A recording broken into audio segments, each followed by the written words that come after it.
All right, friends. This is Ian McKenzie here, founder of The Mythic Masculine.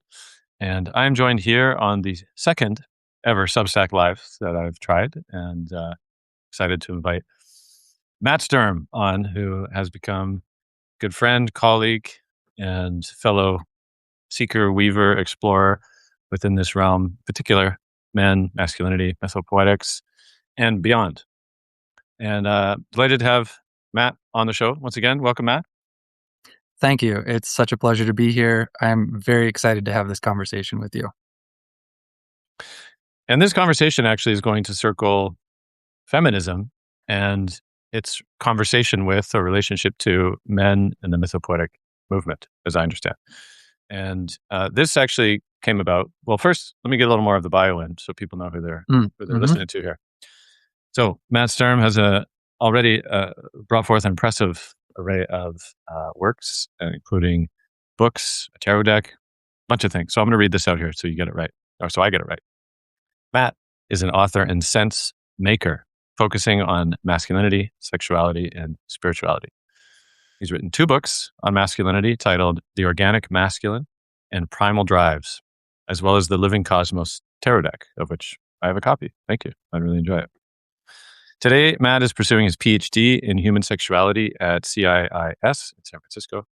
And you can check him out, mattsturm.com. I can drop it also in the chat.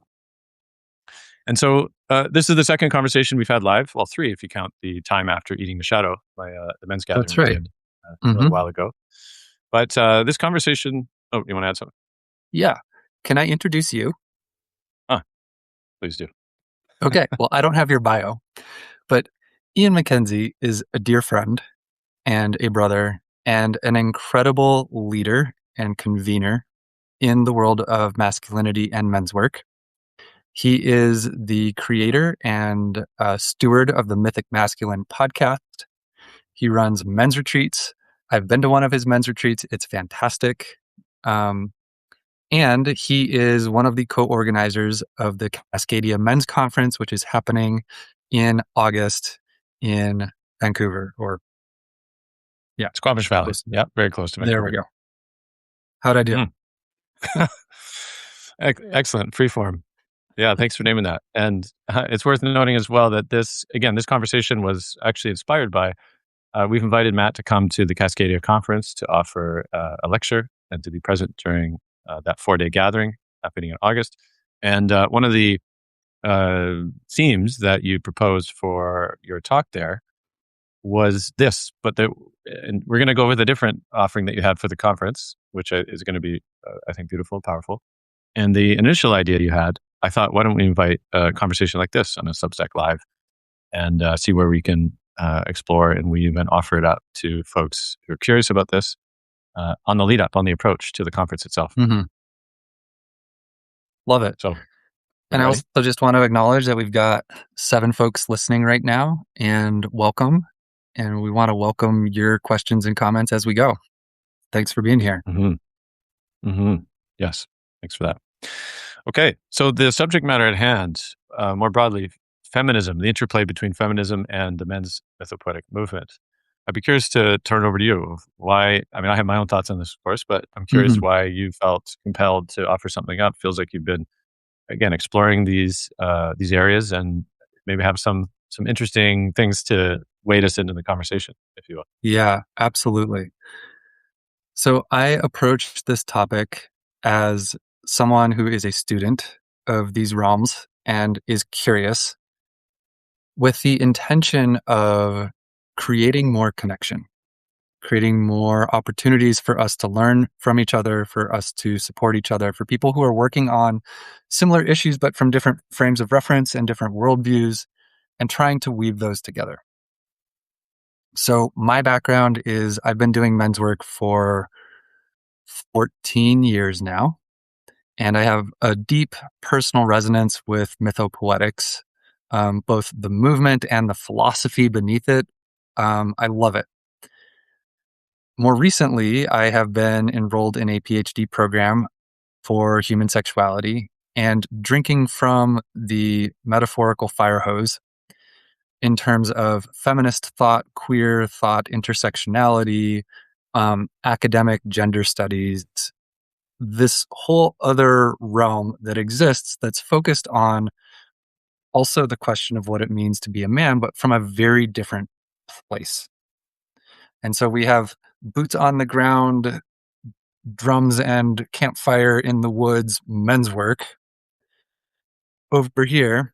And then there's this other realm of academic thought, which I'm saying feminism, but I'm sure that through this conversation, we're going to branch into some other related aspects of gender studies or sexual studies or something like that. And my observation is that these two camps don't talk to each other very much, that they hold different perspectives and oftentimes do not see eye to eye. I will say that in my readings of feminist scholarship on the mythopoetic men's movement, they tend to not think very highly of us. They have some critiques. That's true. And I think some of them are well placed, but I think some of them just come from different worldviews. And so my intention with this conversation is to be teeing up something that might be difficult or confronting or confusing or challenging for the purposes of creating more understanding and more connection. Let's talk about it. Mm. Well, thank you for opening us up into this conversation. I mean, I'm reflecting on, I believe it was one of the interviews that came out when Iron John was published, the book by, of course, Robert Bly in the early 90s. And there was might have been New York Times, but it was a somewhat scathing critique of the book that, again, from a feminist perspective, that saw, I think, what Bly seemed to be advocating for was actually blaming women and, kind of not like basically blaming women for not showing up, and there's things around the mother and things like that in the book. But I think fundamentally misinterpreting actually what Bly was actually aiming at. And Bly responded, I think, also at the time. But overall, like it wasn't received as a well kind of wrought response to the issues that women and feminism was pointing to at the time. Like it seemed maybe at worst a distraction or something, from the real kind of need to contend, men going off into the woods and trying to be wild, and how is that actually engaging with true violence against women and oppression, and so and that tension I think is still present to this day. Yep, I would agree. Yeah, so that initial tension between feminism and the mythopoetic men's movement arose in the 1980s and then kind of picked up steam in the 1990s. Feminism during that time was in the stages of radical feminism and then starting to transition into intersectionality. And so let me give a few definitions here, but it's also worthy to notice that like the context of feminism at the time that the mythopoetic movement arose. So when we say feminism, there are many. I did some research for this. There are so many different subcategories of feminism. To talk about it as one thing is a massive disservice. Just like talking about the men's movement as one thing does not make sense because there are so many different flavors of men's work happening. So radical feminism is a perspective that masculinity and men as a whole have been oppressing women through patriarchy since the dawn of civilization, and that there are these systemic and structural ways that men perpetrate violence and disequity over women. And the radical feminist perspective is that women are actually better. There's something better about women and the feminine. It's more connected to earth and nature, and that we'd actually be kind of better off without men, or that we'd be better off in a position where women were the ones holding the power instead of men holding the power. That's the radical. And so the radical component is like, let's burn the system down. Let's throw the whole thing away and like create something radically new. There are many different, authors within radical feminism, but that's the context from which the mythopoetic men's movement was also arising. And some men trying to figure out how to navigate these new discourses around feminism and critiques of what it means to be a man. And some men said, well, let's try to stop being men altogether. And they had their deprogramming, which was not very successful.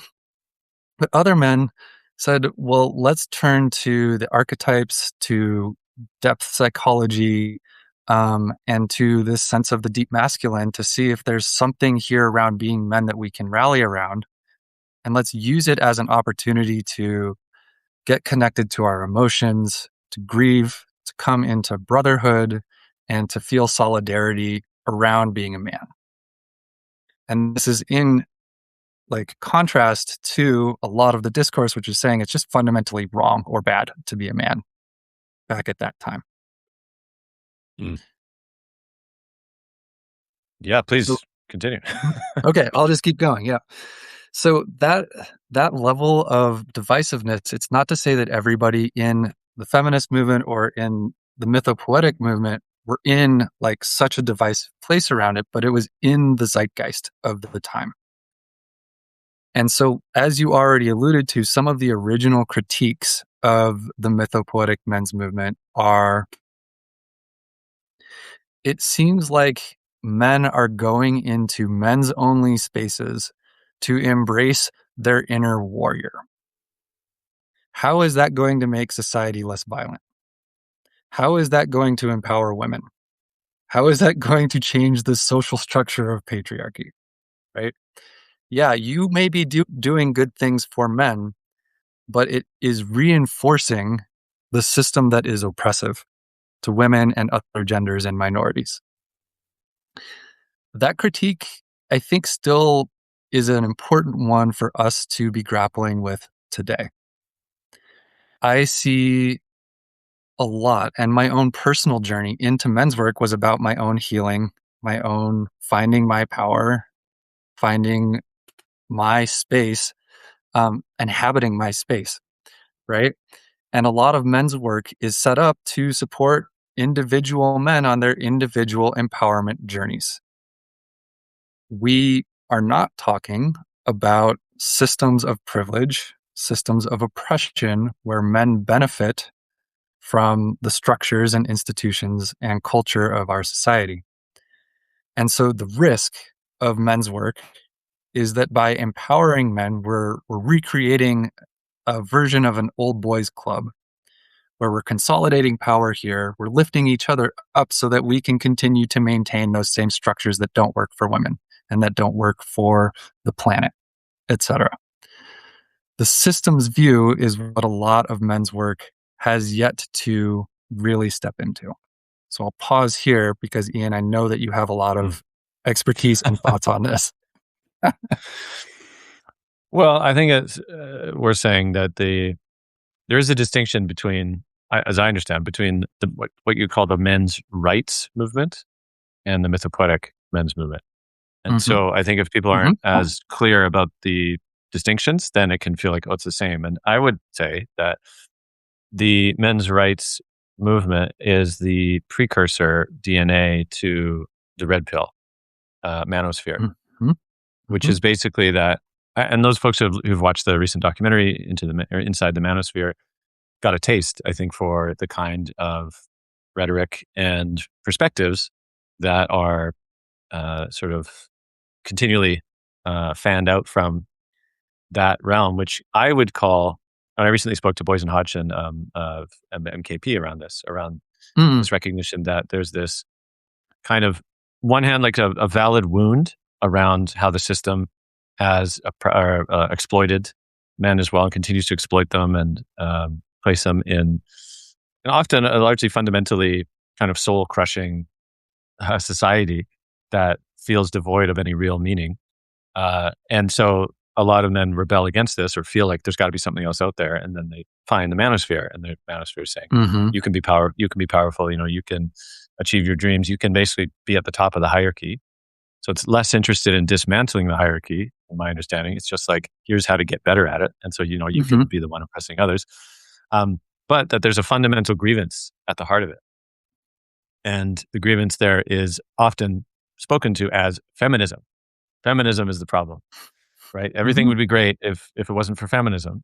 And Mhm. that to me is like just a in some ways understandable, but also a deep misapprehension actually of what actually is the kind of substructure behind which is creating exploitation and oppression and abuse that men are also subjected to within the system. But it can be very hard Mhm. for someone who's uh, deeply in that realm. That if a feminist perspective would say, hey, this system is a problem, and men have privilege, and men oppress women, and they'll come back and say, well, women aren't special victims. Men are also subject to again Mhm. exploitation by the system. Sent to war, sent being in the most dangerous jobs. Like there's all these kind of things that come out, and so it ends up being this kind of mutual grievance between each other. Yeah, Yeah, exactly. Without a real totally. sense of like, wait a second, what is behind all this? Yeah, Mhm. and so I believe the mythopoetic men's movement too is a bit. Michael Meade was always a bit wary about calling it a movement, but Mhm. he always saw it as soul work. For one hand, it was soul work, and I think there's still a deep quality of that. Like you said, that Yes. is about personal healing, personal integration, coming into a more integrity with all parts of oneself. But I think that a lot of this men's work also can get swallowed up in the like wellness industry, Mhm. right? Like any other like mindfulness and meditation or psychedelics, all of these things that are meant to be really meaningful or impactful and healing, but also meant to be part of a cultural web that has largely not reconstituted itself. And so again, it gets swallowed up in capitalist logic and again, commodification.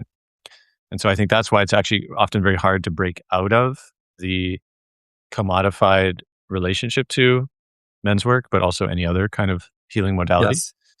And it sort of creates a narrow view that actually what's needed is a cultural engagement, I think, or like you said, a structural systems understanding to be able to see everything that's kind of operating in the shadows of so much of the kind of grievance uh, arena that a lot of this plays itself out in. Mhm. Thank you for all of that. That is such a well-articulated landscape description. So where I would like to go is you quoted Michael Meade and you said that men's work is soul work. And I know that you also feel aligned with that, and I do too. For me, that's the core of what the mythopoetic approach to men's work is. Soul work for me is about using a men's space and masculinity and archetypes. Oh, there we go. Yep, still there. Using masculinity and archetypes in a men's space as a container for transformation in order for my soul to grow, for me to get in contact with my soul and my soul to become more of who I truly am. And these are spaces where we can shepherd that transformational process for men. I'll just pause there because I think that really is the core of mythopoetic men's work from my take. We'll see if there's something else that you want to add in. Yeah. And also to those folks who are tuning in live as well, you're welcome to leave comments, ask questions. And I think, I mean, the soul work core, I think, is absolutely true. And I think there's clear to me, at least, like when I went to Minnesota and I Hmm. went to their 40th anniversary of their conference this about a year and a half ago. This Minnesota Men's Conference was started by Bly in the time of the Iron John publication, and this is a group of men, generally between 80 to 150, I think, more in the upper number, during its height when the first Iron John mania was unfolding. But that when I went there, there was clear to me that there was a real way of being with each other that felt something that had been cultivated over time. Mm, And so by this meaning that there was I would just say a soulfulness amongst the men that for me speaks to a revivification of men's culture mm, of male solidarity, male care, um, interbeing, like, and so this, in the sense, it's not like everyone's individually healing their soul in that context. It's both the individual and the collective. Hmm. And so that's also why I see them. It's hard to separate them. I mean, when they're done well, when it's a kind of a helicopter in, workshop and ayahuasca or something, and back home to the matrix, that can feel very hard to see that it's anything more than just simply focused on the self. But I think when these men's work is done in these collective containers, then yes, the eye towards collective or cultural engagement also, I think, is very interwoven. Yeah, I agree. And I love that. And I think that the challenge for men's work today is to take the soul work, individual and collective. Like for me, the collective in those spaces, it feels like brotherhood. Another name for that is communitas. Like we're all in this together at like a basic, ordinary human level. We just get to be humaning together, and it feels so good without all of our statuses and things that we do for a living and blah, blah, blah. And cultivating a culture where we can be in that space together that's generative, that is healthy, that's life affirming, is invaluable. It is one of the things that I think is most needed by this moment today in society is collective community spaces. So I'm with you on that. And I think that the soul work component is what is not recognized or appreciated or seen by much of the academic, feminist, or gender studies perspectives looking in at what happens in men's workspaces. I think that's one of the places where there's a miss. And the reason why I think there's a miss is that I actually take this all the way down to like our metaphysics and our worldviews from these two camps are in different places. And so let me tell you what I mean by that. In sociology, which I've been like immersed in a critical sociological sexuality program, the prevailing view is that gender is a set of symbolic interactions that we do relationally that is structured by power. And that language and behavior is how we perform masculinity, right? So masculinity is essentially a cultural phenomenon.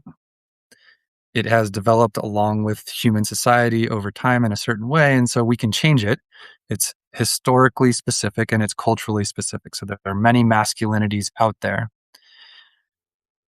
From that perspective, there is nothing deeper or essential or archetypal to masculinity. It's just the set of practices that we have learned and norms that we have taken on and an ideology that we buy into.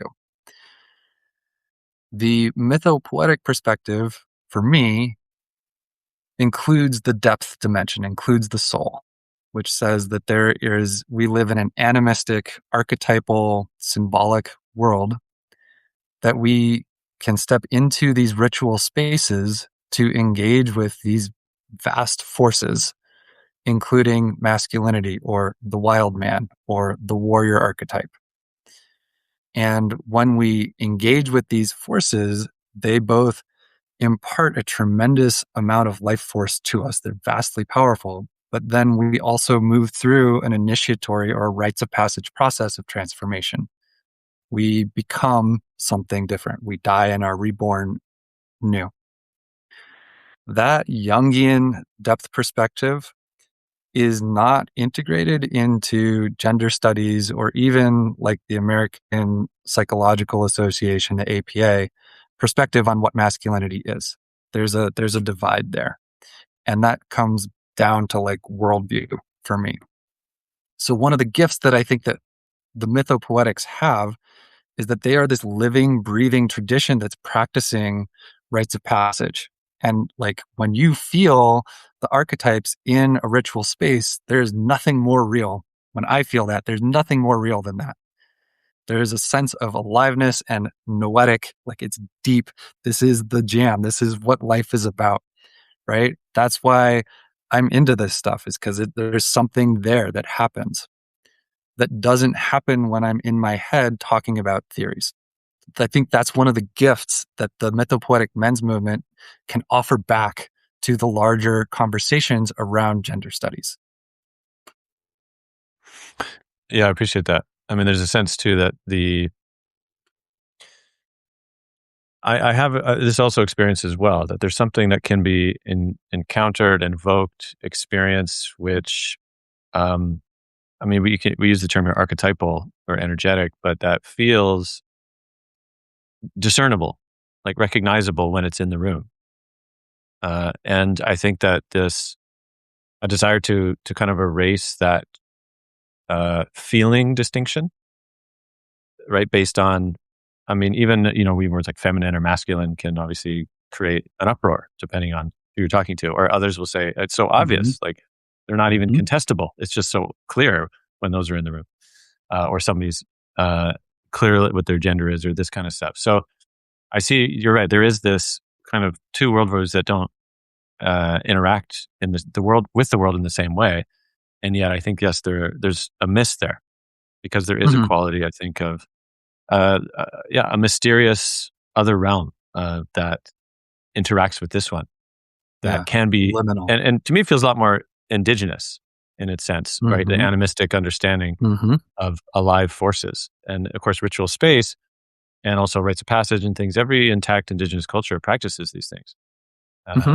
uh, uh, as interwoven throughout the culture, and so I think absolutely it's vital to be able to include this realm. And I know you're probably going to say something. Then, of course, the feminists then have something for the mythopoetic men as well.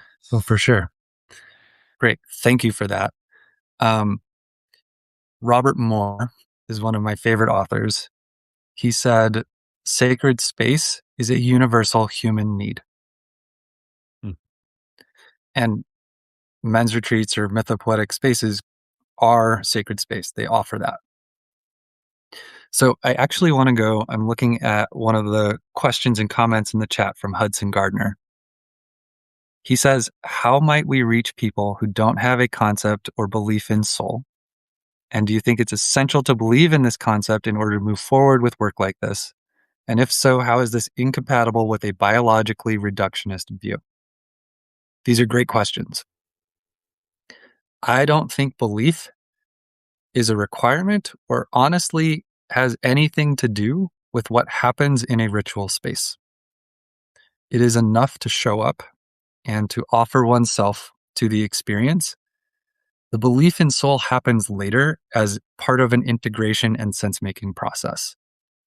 Wow, something happened here. How do I describe what happened here? I touched something, some place, something that's different that I don't have language for.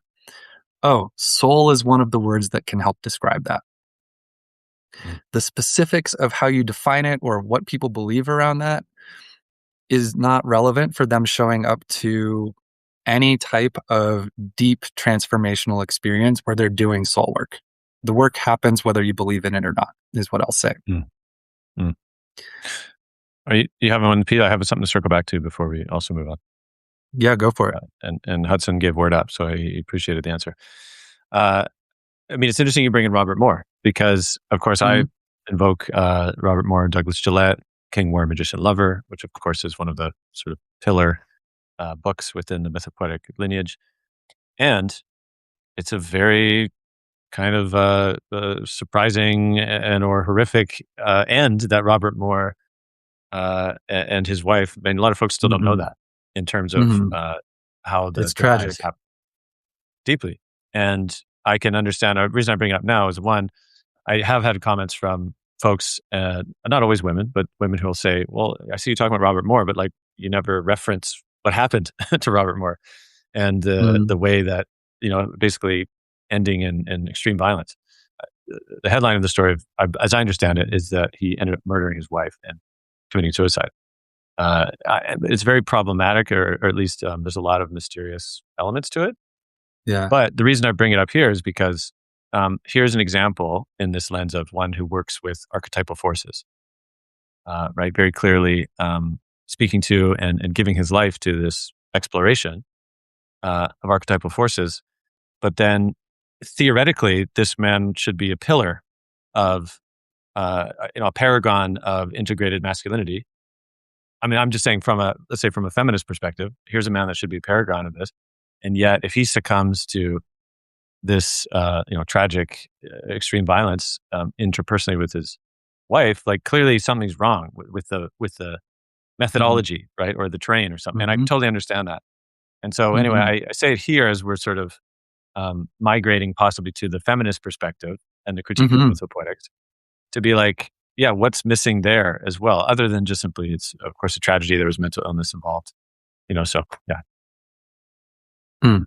Thank you for presencing that. And I know that they both died. Both Robert Moore and his wife died, and it's unclear to me the direction of causation of who killed who or how that happened. Okay, yeah. And but yeah, it's whichever direction the causation went, there was something severely off there in their personal lives. So, yes. Yeah. Okay, so let's tee up the question of like what gifts, what learnings, what new perspectives does feminism have for mythopoetic men's movement? One of the critiques that feminism offers and critical sociology offers is that the men's movement is essentialist. And what this means is we have a definition of what it essentially means to be a man. There is one unique definition, which is correct and universal throughout all time and space. And these are the traits of what it means to be a man. And if you don't meet these traits, then you're not a real man. Something like that. Feminism and sociology says, well, if you look across cultures and if you look across history, there have been many different definitions of masculinity. There is no one singular definition of what it means to be a man.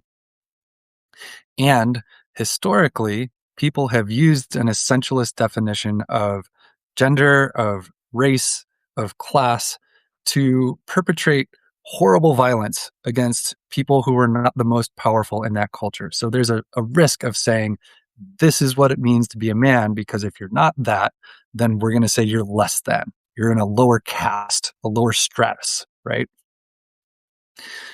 That perspective carries a lot of weight for me. I think that there is a nuance to say masculinity is an archetype. It is a ubiquitous, a universal symbol which influences all people and all cultures. But that each interpretation of the masculine archetype is unique, is special. And there is no one singular interpretation of that archetype which holds preference over any other one. That's a very nuanced view. The feminist view would say it's only culturally and historically specific. There is no deep masculine. That's something that you all made up and that you use to oppress people, right? So I hold somewhere in between, for me, the morphic field, a pattern of influence of the masculine that is as variegated as there are humans on the planet, but which we feel, we know it when we feel it. That for me is the core of what masculinity and femininity is. Mm. Well, let me just also name. So, Mhm, where does biology intersect with this then, as well? mhm, Because of course, this is a big thing. I mean, I just completed a few weeks back a three-part episode with four trans men as mhm. well, and this of course subject matter came up as well. But I am curious in that model, how does that fit in? And again, because I hear the way that the gender expresses or is expected to be, it can be very and is culturally, contextually specific. Right. And yet, yeah, there is something biologically speaking about the ability to carry life, right? The Mhm, ability to menstruate or mhm, to have a penis. Like there's mhm, different. the way I understand it is like there's different kind of ways that those things matter a lot in ritual spaces, in particular, where there Mhm. is like a morphic history or lineage, even around the biology. So, but I'm still trying to wrap my head around it all, and I'd be curious to hear your take. Yeah, great. So, obviously, our biology has something to do with what it means to be a man and a woman. We tend to give more credence to biology. We tend to overinvest in biology and underinvest in socialization. And this is one of my big learnings over the last year of doing a bunch of research in this. So, for example, testosterone. Testosterone is what makes men men. The more testosterone you have, the more manly you are. Testosterone is the reason why men are violent, and testosterone is what makes men want to have sex. It turns out almost all of those statements are incorrect or incomplete. I had no idea. I read a bunch of books. There's some amazing books out there on this. Testosterone Rex is one. Behave by Sapolsky is another. When men are violent, testosterone raises in response. Not you have high testosterone and therefore you are violent. So there is a link between biology and behavior, but it's very complicated. And it's actually a more holistic view to say that socialization and biology are so deeply intertwined and have developed together over generations and generations and generations that we might as well consider them to be one complex phenomenon. That's my current position on this, and it is constantly changing. So, Mm. yep. Well, thanks for that. And again, to the folks who are tuning in live, you're welcome to add questions. Patty Murray there says, is it possible to enter a ritual or liminal space and let go of the distinction of women and man or feminine and masculine? That is with both men and women in that ritual space. I'm curious, you would have a response to this, I think. I believe it is certainly true that you can create transpersonal spaces. I'm thinking of one, for example, at my time in Tamera, the research project over in Portugal. I was one of the directors of the film, The Village of Lovers. Folks can check that out. But there's actually a Mhm. scene in the film. There's a scene in the film. Well, it's not in the film, actually. We ended up cutting it because we realized that it was a bit too edgy, I think, for a general audience. But basically, it was what they call a material action, is the German translation, which is sort of very just what it is, a material action. What it is, though, is essentially a pool, like a shallow pool, is created and put on. In this case, it was outdoors in the field, and that there was oil of some kind. I think it was olive oil, harvested from the land, and that Mhm. people within this ritual experience were invited. This is within the love school, by the way. So this is a proper, like, within wasn't just a Sunday afternoon. This was part of a program. But they did something that it basically, liquid love is another term actually that I think evolved into in other North American contexts. But essentially, there people are invited naked into this shallow pool with oil and are actually meant to close their eyes through the whole process. And then they're guided into what I consider a very transpersonal experience of, and they're actually led like vocally, like guided through this experience of returning to almost like primordial nothingness, Mm. right? Primordial nothingness, no Mhm. personality, no you. Especially, I didn't do the experience, but I filmed it, and so it was pretty profound even from that side. But again, my understanding was it was really about relinquishing every sense of identity, every sense of where you and the other began and ended, and really invoked a profound, beyond you collective moment, which I suspect is one example of a kind of ritualistic space where you sort of let go of those things, feminine, masculine identity. You just become like a writhing mass, of vitality and aliveness.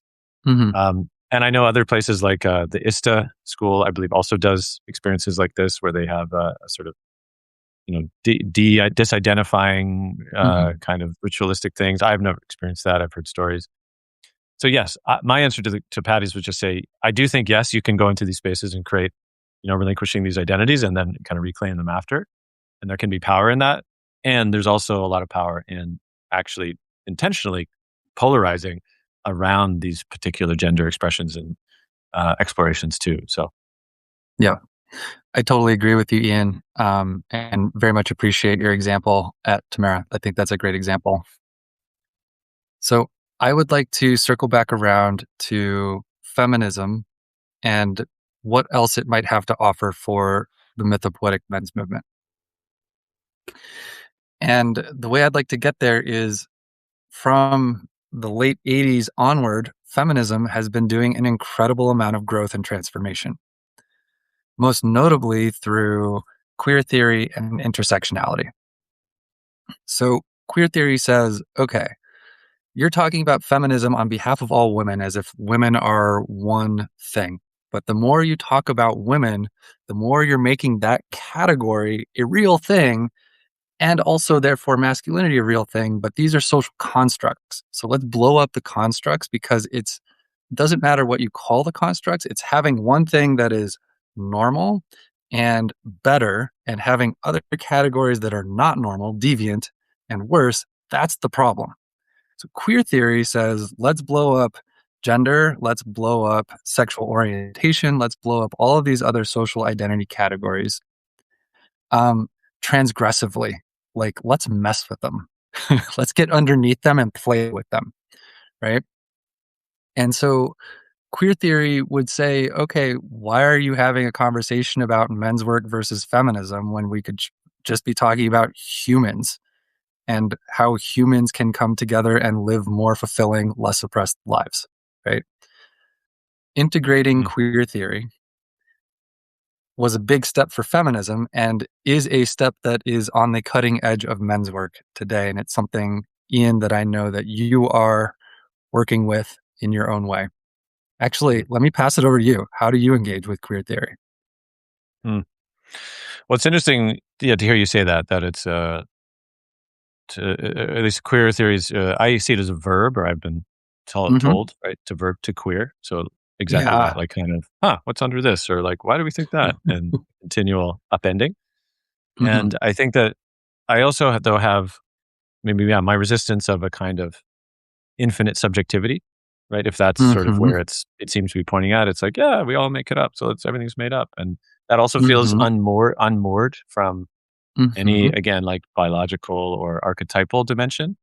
And Hmm. so I also feel like that kind of gets too far into the liminal trickster, you know, as well, because I Hmm. do think there is an importance around distinction, but that at the same time, distinction, when it's not held on too tightly, right, can allow for a lot of flexibility into an exploration that again includes, and this is where the trans masculinity conversations too are very interesting to see the Fascinating. perspectives. Yeah.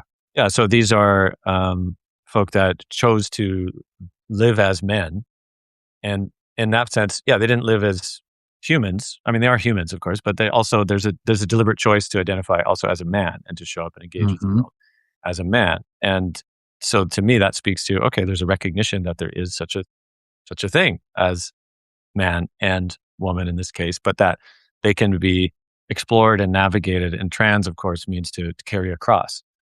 And Yep. so there's this quality of actually by being able to weave across, it's like each of them have their own perspectives that again can gift the other. But it's not about, Hmm. detonating every distinction entirely. I don't Hmm. think. I agree. It's not about detonating distinction. It's about understanding how distinction is structured by power in society. This is what's normal. This is what's good. These are the people who hold power, and these are the people who don't. And we use distinction to enforce that. Queer theory challenges those power structures. So, what I would say is it's possible to be a queer man, a cis queer man. It is possible to be cis gender queer as a man. And what that would mean for me is that I have looked at the the acculturation, what I've received from society around the programming that I've received. I've dismantled that, and I've stepped into a self-defined, authentic version of masculinity. That for me is what's queer because it's not playing into the same power structures, and hopefully, it's even challenging those power structures. Mm. Hmm. Yeah, please continue. Okay, great. So the next piece is intersectionality. So a little bit for folks who may not be familiar with this, just want to give a little bit of background, and then we can talk about its application to men's work. So a lawyer in 1990 wrote a case brief. She said, okay, there's a company who you have a gender hiring policy and a people of color hiring policy. But when I look at your organization, all of the gender hires are white women and all of the people of color hires are black men. And black women are being discriminated against because you don't have any in your company. And they have fallen through the cracks of your equity policies, your diversity policies, right? That's the light. So if we just look at gender, we're missing race. If we just look at race, we're missing gender and sexual orientation and class. And it's not possible to experience and understand gender without also having race being part of the mix, without also having sexual orientation being part of the mix. So the mythopoetic men's movement has by and large been a middle class, white, cis men's movement. And those are the things that we don't say. We say we're doing men's work, but we're really doing middle to upper middle class, white, cis men's work. Mm-hmm. Mm. And this, I think, just articulating that, like it doesn't make it wrong that this group, like my intersection, my social position, we're doing our work here. It's not wrong for that. But we need to articulate that this is my position and not say this is black men's work. This is trans men's work or everybody's men's work, because really it's just appropriate for us. Right? Mm. Mm-hmm. Yeah, that very helpful. And I think that urge to universalize, right? I think that's the blind spot that I think is important to name. And like you said, it doesn't make it wrong, but it just locates it with a degree of self-awareness. Right. Right. With a degree of self-awareness. And I've heard of, like, I have some of my Indigenous guests on the podcast, whether it was like Dallas Goldtooth, we spoke about decolonizing men's work. And he spoke to, I said, like, is this the kind of men's work that you do or that you're open to or have explored? Like, what I would broadly call, again, a kind of Western mythopoetic kind of thing. And he believed from that conversation, said, like, well, it's intriguing, but at the same time, often going into these spaces, there can be a lot of red flags that he notices immediately, right? And again, because he's not part of the group that sees itself as like the universal norm within that.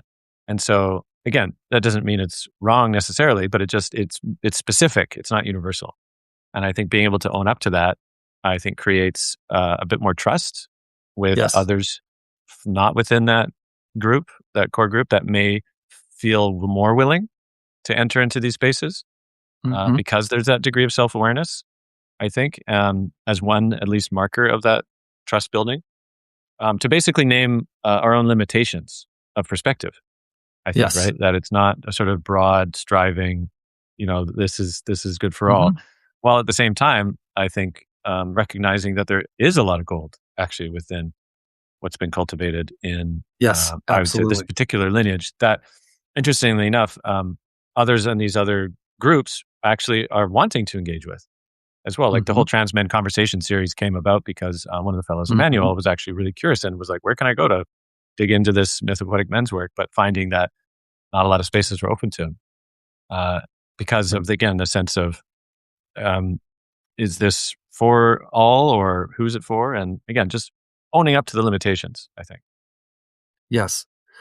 There's a location, a positioning, an owning of the limitations. And when we do that, what we're doing is we're undoing the unspoken privilege that we hold from this place. The unspoken privilege is that the white male perspective is the universal perspective. That is one way to define the privilege that we hold. So when we name it, we're like, okay, we're just one piece of the pie. This is a big multicolored rainbow pie, right? And then having named that, it gives me the opportunity to look at like what's happening in Black men's work spaces, what's happening in Indigenous men's work spaces, what's happening in queer men's work spaces. And then the dialogue can happen, as opposed to we're doing men's work and you're like weird men's work or something like that. You know, we're not acknowledging you or you're different somehow. Instead of let's all be collaborators working on um, more equitable gender relations as humans from our particular position. Mm. Yeah, thanks for that. I see. I mean, I think Trevor here also naming it of. I think it says, yeah, an articulation of a healthy symbiotic ecological reality, and I think that's also what was Mm-hmm. coming to me around again understanding the ecology of men's work. That Mm-hmm. isn't, one particular group defines the whole thing, but that they can be in interrelationship with each other and learning from each other. And maybe there are times when multitudes of these groups come together actually and engage and interact and collaborate in ways that feel much more mutually, um, yeah, I mean, mutually equitable, mutually attuned. I Right. think that's an Learning important from part of each it. other, supporting up and uplifting each other, and Yeah, engaging with each other. Yeah. yeah. And when we're able to name, okay, we're operating from this position of cis white men's work, it also creates a more honest invitation to invite other people from other social positions into those experiences. And I think you named that a little bit. Mm, And personally, I find an incredible richness from centering other people's experiences in spaces that I normally hang out in, as well as going to their spaces and seeing what they're up to. It's so rich. Yeah. mm. Beautiful. Well, I think we're kind of winding down the last 10 minutes or so of this conversation. And I wonder, folks listening in, if you want to ask a Question. question there, Yeah. feel free to. And is there any other place that you wanted to cover as well in this? Okay. While the questions are coming in, so the American Psychological Association now has a men's and masculinity division. Hmm. And they have for maybe 20 or 25 years now. They've been doing it for a little while. They have a mission statement. So I want to read their mission statement because I think that there's something here for the mythopoetic men's movement. Um, as part of their mission statement, it states this division acknowledges its historical debt to feminist inspired scholarship on gender and commits itself to the support of groups such as women, gays, lesbians, and people of color that have been uniquely oppressed by the gender, class, race system. Hmm. This is the frame that I wish, that I hope, this is my dream, that people doing men's work, whether it's mythopoetic men's work or whatever other flavor it is, can also be as deeply engaged with these other voices to say, we support them, we acknowledge that we are standing on the shoulders of these other thinkers and these other perspectives. Hmm. Thank you for that. Mm-hmm. There's a question here from Mikey as well, where she said, will there be a masculine ism? And what would it be or like? And I'm assuming as a sort of counterpoint to feminism. Feminism. Yeah. And I mean, my one, I'd have to look up the historical record, but I actually believe there has been a strand. Yeah, maybe you can speak to a bit to that, which again feels like it sort of advocates on behalf of men. But to me, that feels a bit close to the men's rights Yes. group, right? This sort of need to advocate for men. And again, I think it's also worth saying too that there's a lot of mayhem that women perpetuate on women, Mm-hmm. on men as well. And oftentimes, again, I think it's important to be able to look at the structures of oppression, privilege, class, all these things, and be able to hold that alongside personal experiences of, oppression, violence, wounding, things like that. Because I think what happens is, particularly more like in the red pill side or the conservative movement, there's this sense of that what's being said is that women are somehow special victims, right? Like men aren't ever victims at all. It's only women who are victims, like this kind of special Yeah. status, which then becomes very easy to kind of critique feminist perspective as a whole, but not actually realizing that there's this need to be able to hold paradox of both.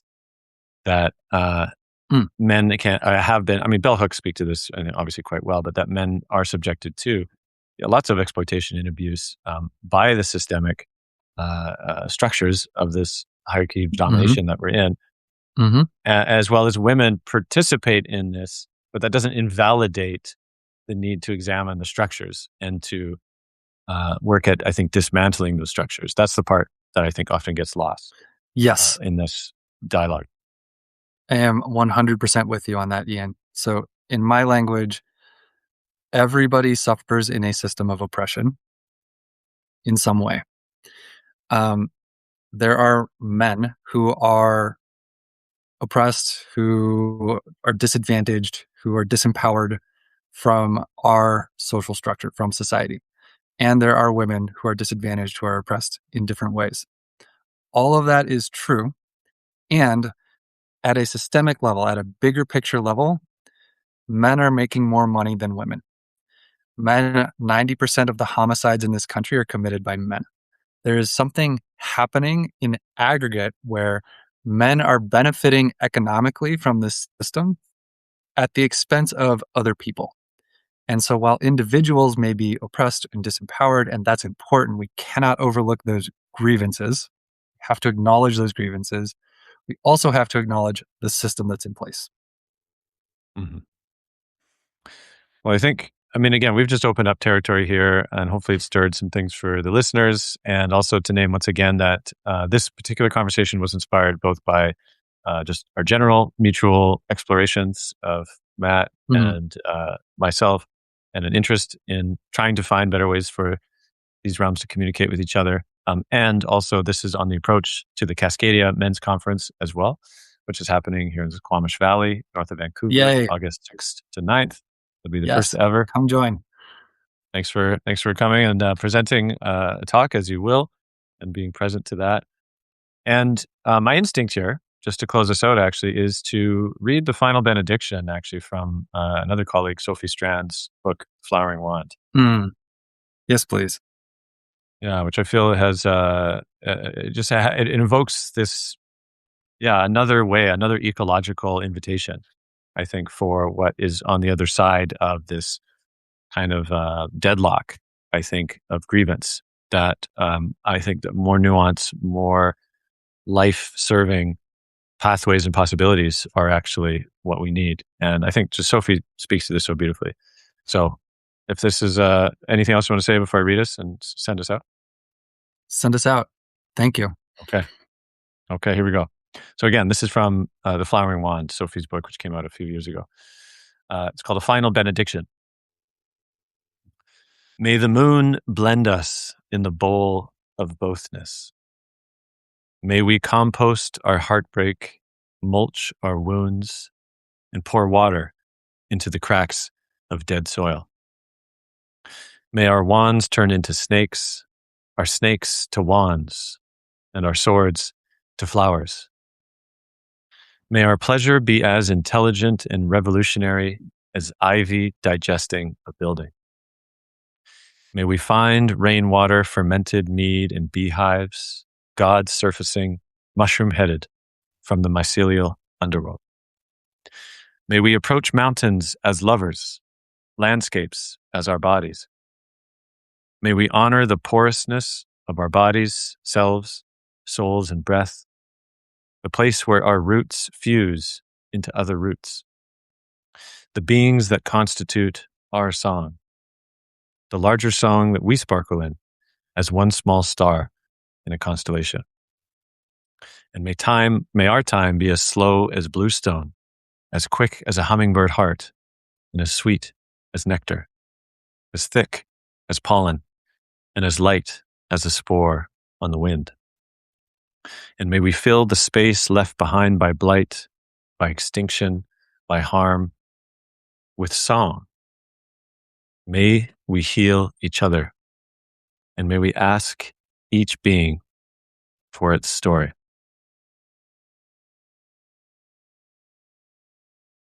Sophie Strand, close us out in our conversation Oh, today. Thank you, Matt. Pleasure thank you, Ian. getting to spin this with you, and more soon in a few months More at soon. the Cascadia Yes. Men's Conference. All right. Take care, all. Thank you.